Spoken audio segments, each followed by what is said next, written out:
Shalom, thanks for watching Doing Life with Jenny.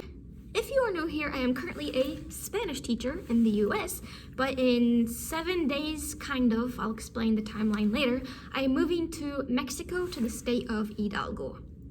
I apologize, my mic died, and since I'm at work, I don't have my charger. And I'm also freezing. So like I said, I'm moving to Mexico in 7 days, and I'm freaking out because I don't have my passport.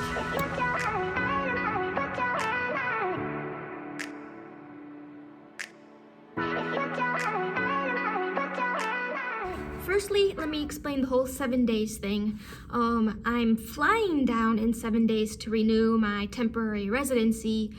I just learned today that there is a grace period if you let it expire a little bit. I think it said 55 days. I had never seen that information until today, otherwise I would have been less stressed out about this situation. But anyway, I fly down to renew the residency because that was a translation. Because I keep trying to say this phrase in Spanish and translate it literally into English, but we don't have that phrase in English. I can't make it make sense. Basically, by the time school is out and I drive down there, it's cutting it too close to make sure I renew it on time. If something were to go wrong at the border or with the car, I would just have to let it expire, and then now I know I have a little bit of leeway, but before I was under the impression that I would have to start the residency process from scratch, and you have to do that from outside of Mexico. But anyway, on to me panicking because I'm moving in 7 days and I don't have my passport. So I'm a very with it and organized person, so I've known for a while that my passport was expiring in September of this year, 2023. I also know that your passport has to be good for another 6 months if you're traveling abroad.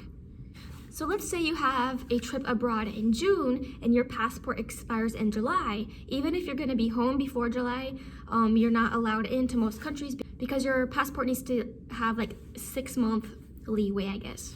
But basically, if you've been following me for any length of time now, you know I've been traveling back and forth between the States and Mexico because I'm building a house there, there's a land dispute, I've had to go sign some papers. So there hasn't been like a large chunk of time where I knew I wasn't going to need my passport. There was a time where after the fact, there was plenty of time, but I just didn't know when the lawyer was gonna call me back to Mexico to sign some paperwork. It could have been a couple months, it could have been 6 months, I didn't know. So I had to keep that passport on hand just in case. So after my most recent trip to Mexico, I knew that there was nothing else I had to go take care of except for move there.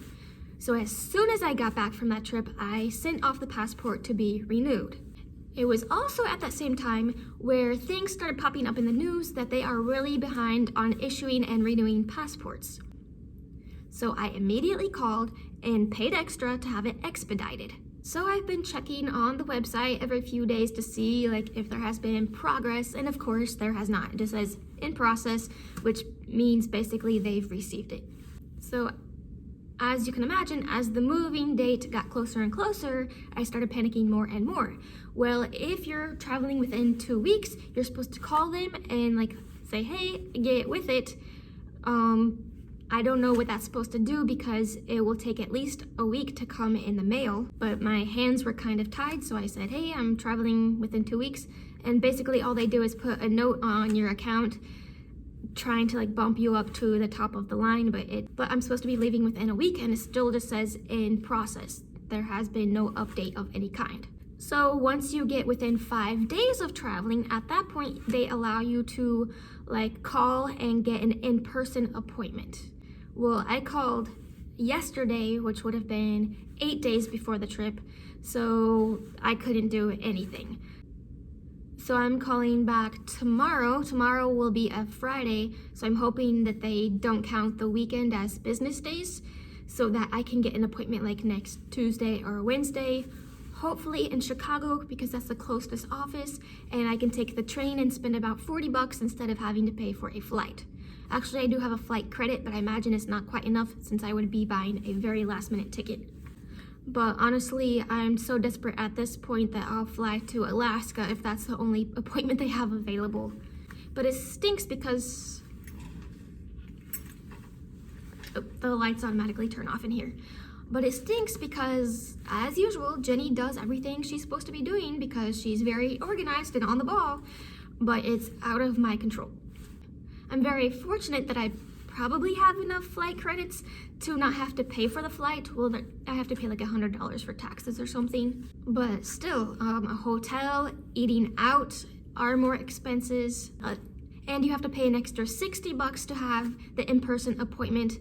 I'm sorry, but it's not my fault that you don't have enough people to keep up with the task. Like, it's not their fault either. But I've already paid extra money to have it expedited. They couldn't handle it for whatever reason, and again, it's not their fault, but why do I have to pay even more to like make up for their problem? But anyways, last night was the first night I slept in a few days. One, because I moved before the move, more on that in a different video, and two, because of the whole passport situation. But yesterday, when I saw at least I can get an appointment somewhere to make it down there on time, I felt a little bit better. But yeah, if at any point I told you I'm moving on this date and it doesn't happen, I'm not a liar. It is out of my control at this time. But thank you so much for watching today's video. If you'd like to continue following me on this crazy journey in moving from the US to Mexico, be sure to subscribe and turn on the notification bell. Adios.